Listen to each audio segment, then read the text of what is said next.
嫲嫲微信上咧有77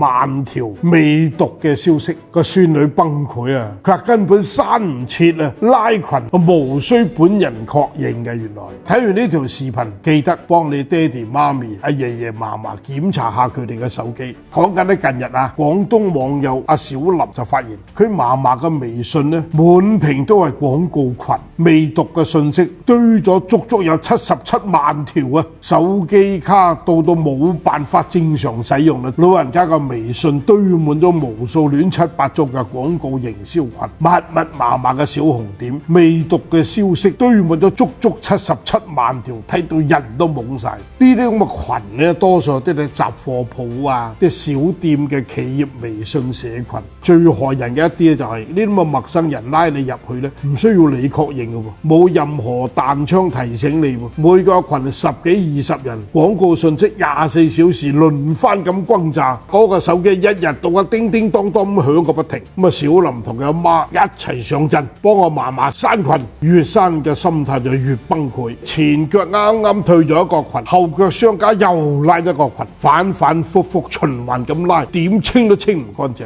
咁啊，睇到呢度咧，網友可能就話註銷咗個號碼佢啦，重新註銷一個賬號咪得咯。對於你嘅手機儲存咗大量親朋戚友聊天記錄嗰個嫲嫲嚟講，唔要呢個號重新再整一件好為難啫。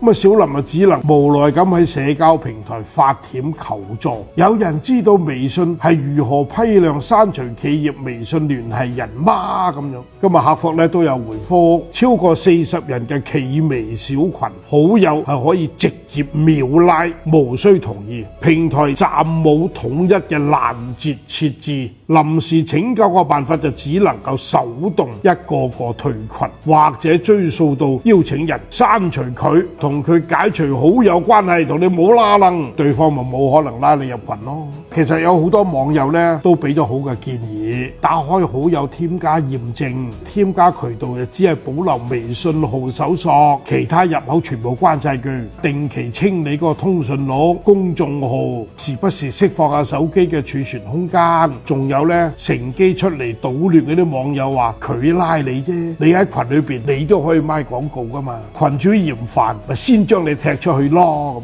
嗱，呢樣嘢咧，熱心嘅律師朋友咧都提出建議，商家利用企微不間斷咁向人哋頻繁發送銷售信息嘅行為，係侵犯咗個人生活安寧同埋私隱權，同時違反咗廣告法。用戶遇到呢種情況，你唔使忍噶，直接向企微官方投訴佢違規個賬號。若果平台唔處理，可以去公信部、網信部反饋舉報。如果遇到惡意刷屏廣告嗰啲商家，直接揾市場監管部門投訴維權，合理咁保護自己嘅清靜。